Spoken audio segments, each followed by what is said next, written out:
Welcome to Journey Expansion, a space to breathe, reflect, and return to yourself. It's about the journey. Today I'm going to talk about family estrangement. I've been seeing a lot of YouTube videos regarding that, and I thought I'd weigh in. It seems kind of bizarre to me because I never had a family experience to begin with, so it's weird to see that people have become estranged from family. Now, I can absolutely understand how that may happen because I did marry into an enmeshed family, toxically enmeshed, so that changed my perspective. But originally, I was, as far as I can tell, the second generation to be estranged from family. My dad, he fought in WW2, and after the war, I guess, actually before the war, during the Depression, he left his family. He had been on the farm. I'm really not sure what happened because that's just how estranged I am from my family. The only way I've been figuring out my own parents' history is from their important papers that I've saved over the years. I have a couple little file cabinet boxes that they had their important papers in, and I've been piecing those together to try to figure out how their life was. I'm sure that sounds silly to say, I have to piece their life together because of their paperwork. Why wouldn't you have known about them? Well, they didn't actually talk about themselves much to me, and they didn't keep me around. They sent me away to live at a Catholic boarding school when I was 7, so I didn't see them that often. I came home on weekends, presuming they weren't in the hospital. They had chronic illnesses, so they were always in and out of the hospital. So I spent a lot of my time with nuns, and I did see an aunt and an uncle when I was younger. They came to visit, but we didn't see relatives that often. They lived in different states, so didn't see them. So I really don't know anything about having a family experience, and like I say, my own parents didn't actually give me a family type experience.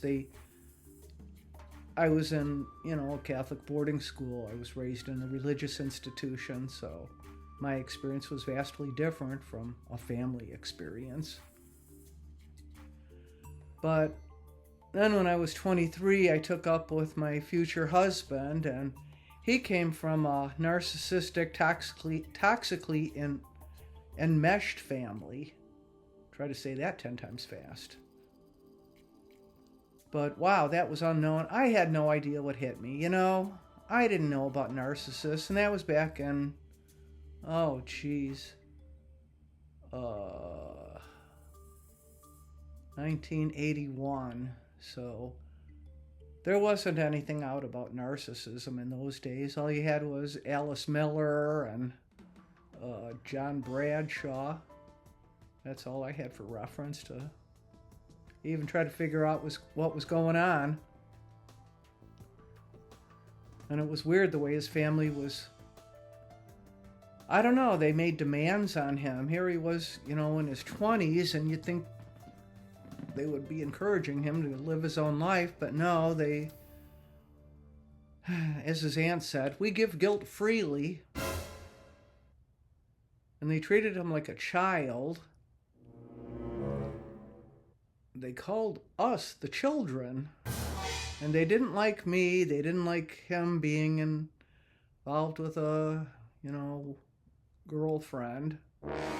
His father even came and slapped him around one time looking for something in his closet. His father kept his stuff in Larry's closet, in my husband's closet. Boyfriend at that time. I mean, come on. The dude, well, his room wasn't even his room. It was sort of a guest room. He didn't have a real bed. It was a fold-up couch, and when company would come over, they would throw their coats on his bed.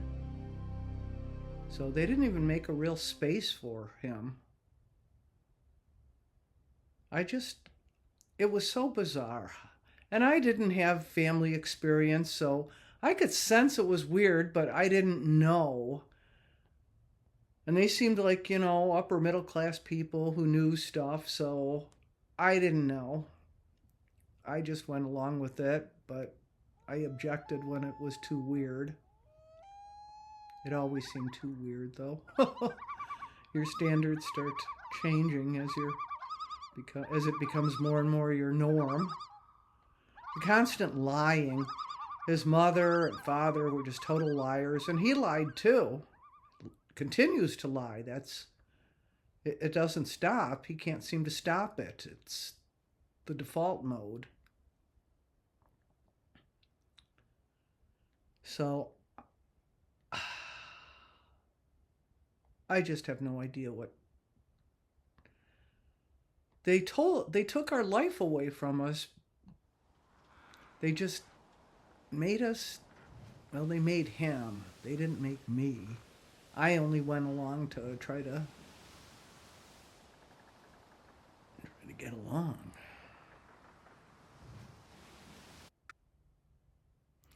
Yes, going along to get along was not the best strategy. It really didn't work for me.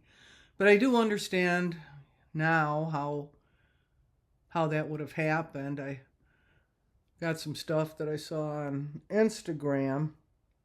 This was from @HealingEmotionalNeglect on Instagram.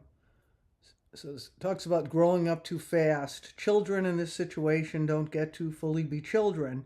You may have learned to suppress your needs, stay quiet, or act mature beyond your years. You might have taken on adult responsibilities early, carrying emotional loads you were never meant to. This premature independence often gets praised by others, but deep inside, it left you exhausted and unseen.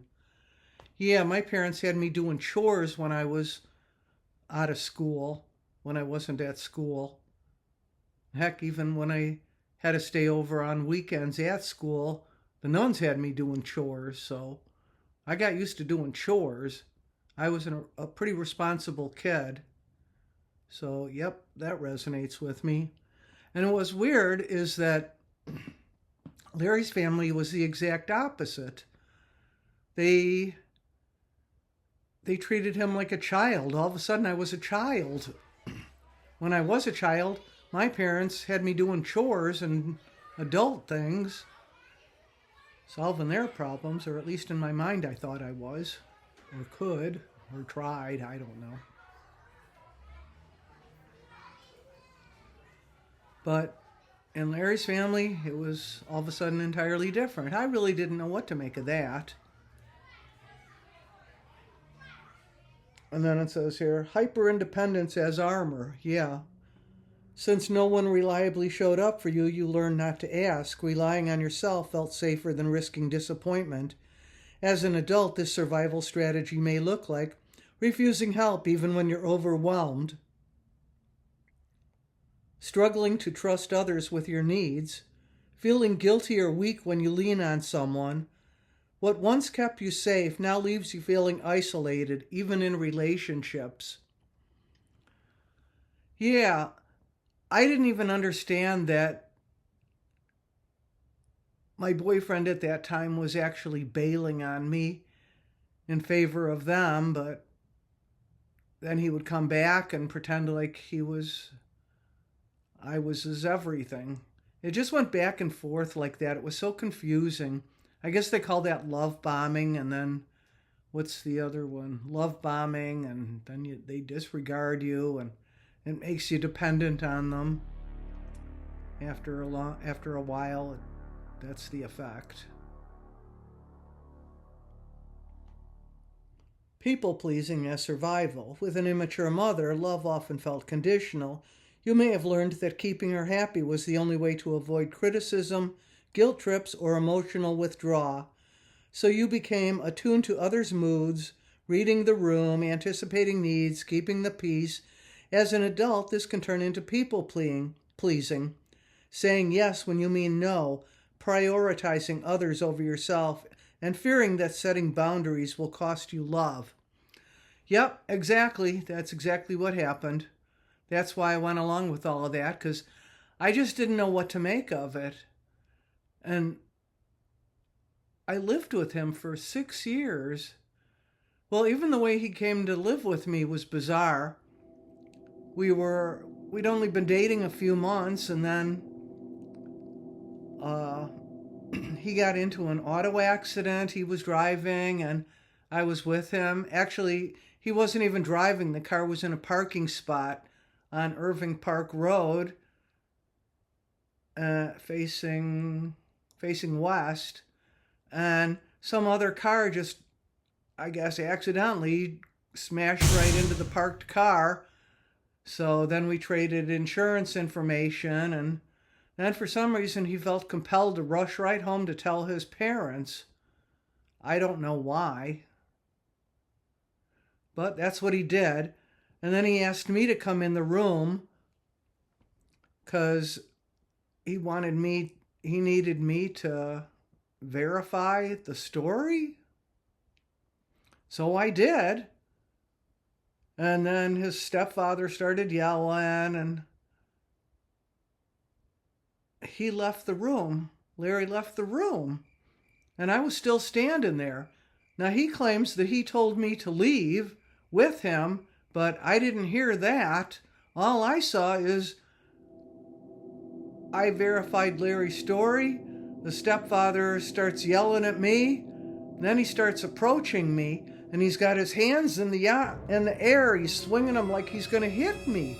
So I didn't even move. I just put my fist out, and I hit him in the face. And then he starts yelling, "You broke my glasses!" And he's swearing at me. And his parents threw me out of the house, and Larry stayed there with them. I took the L home alone, and when I got home, I figured, okay, that relationship's over.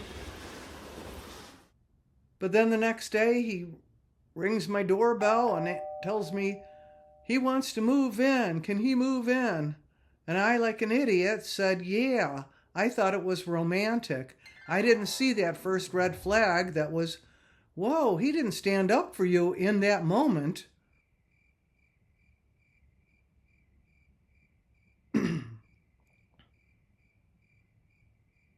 So that was the first red flag.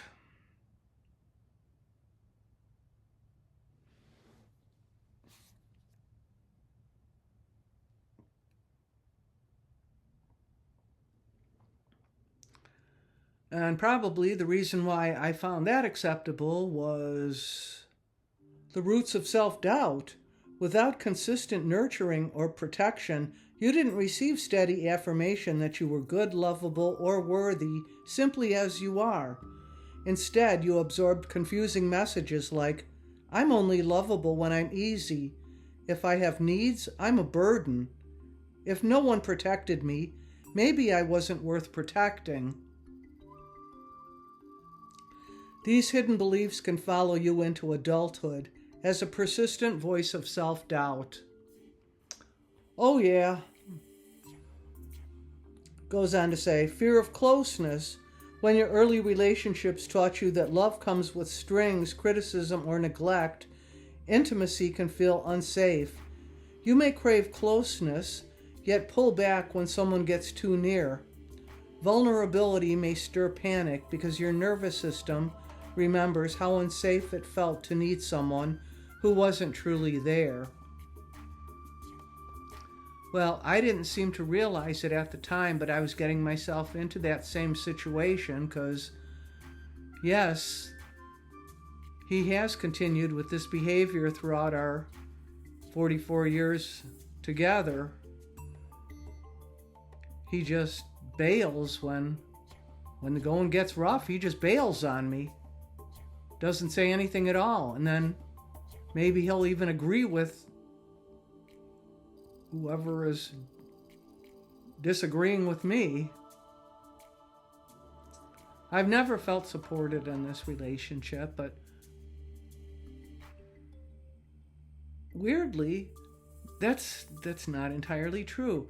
I mean, I never felt the actual effects of being protected, of having someone having my back, someone who actually stuck up for me. That never actually occurred. But in my mind, that's who he was, my ride or die. I really believed that.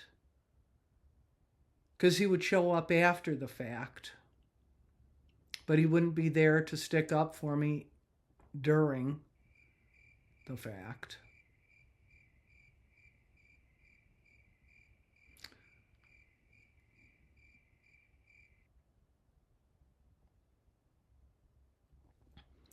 So this meme goes on to say, the invisible grief, one of the deepest pains is mourning the childhood you never got, the mother who could guide you with patience, the father who could stand steady in your corner, the family where you could relax and be held. The grief is often invisible to others, but it's very real. Naming and honoring it is a part of healing. Naming the wound. For years you may have blamed yourself. I'm too needy. I should be stronger. Maybe I imagined it. But the truth is, your struggles aren't character flaws. They're natural responses to unmet needs. Calling this what it is, emotional immaturity and neglect, frees you from self-blame and helps you understand it wasn't your fault.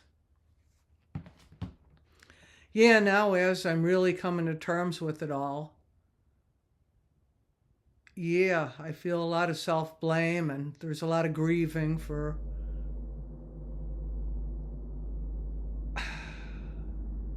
I see all the ways that he just wasn't present. Somehow I was reliving the same emotional neglect that I had with my parents. Maybe it felt easier to not have the actual experience.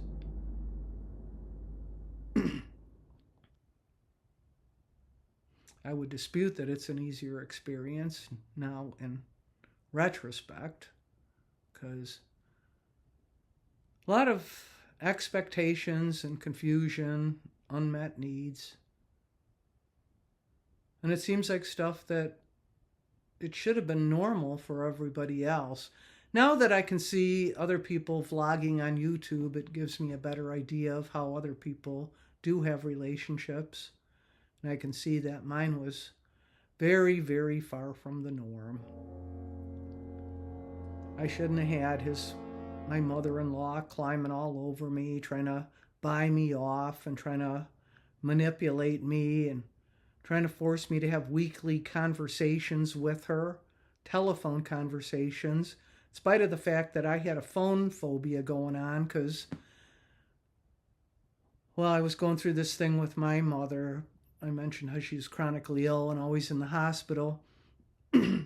By this stage, she was in a nursing home, and a vegetable. So she was constantly having to go to the hospital, and I would be called to the hospital.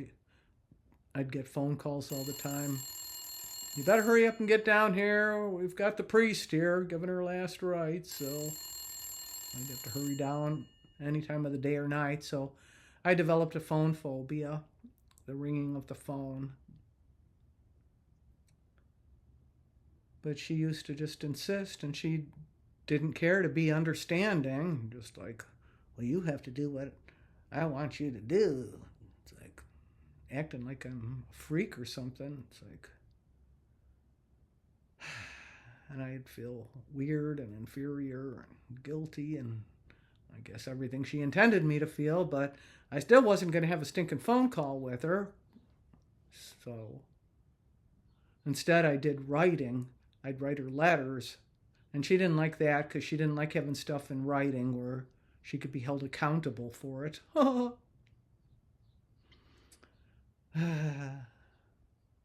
whole thing was just exhausting and ridiculous. But yes, I can totally see it all for what it was now, in retrospect. And, you know, I can't do anything to change the past. All I can do is try to focus on the future.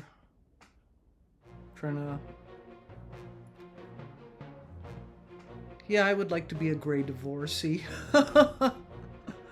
But first of all, I have to, get enough income for myself so that I can actually enable myself to move away.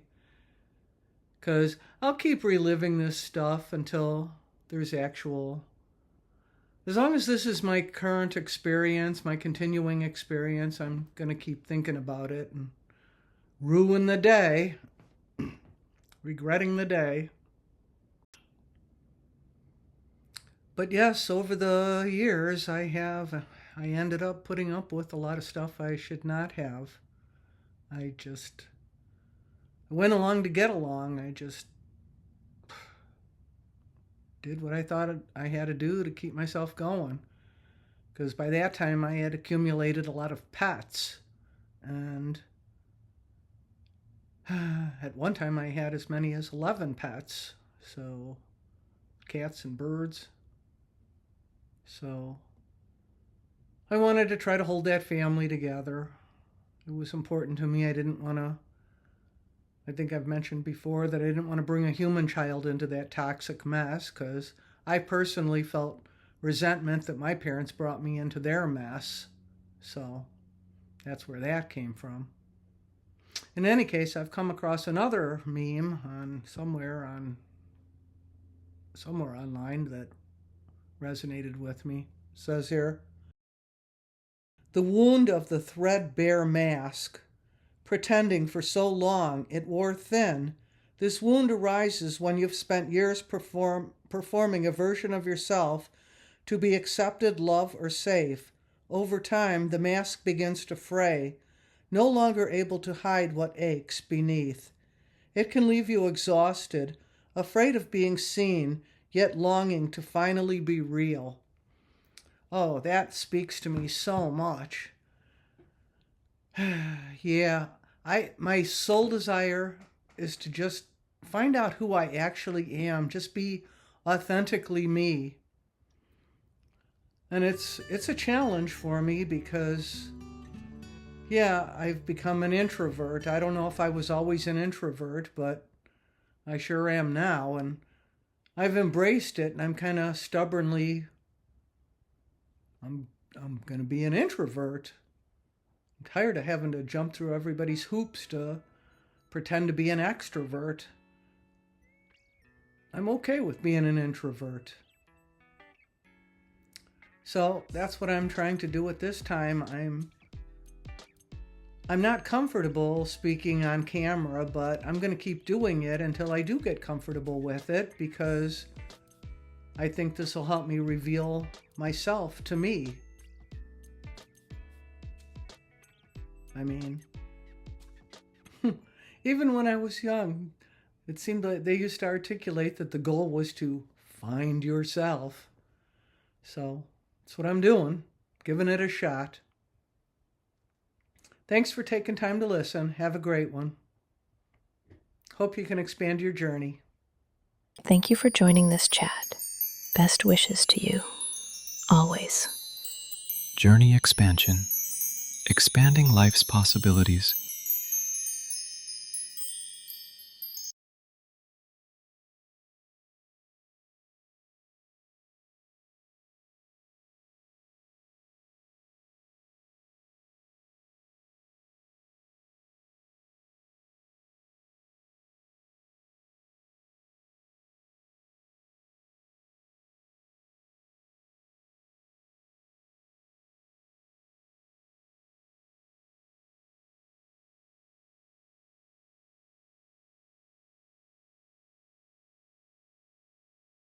Thank you for joining this chat. Best wishes to you, always. Journey expansion. Expanding life's possibilities.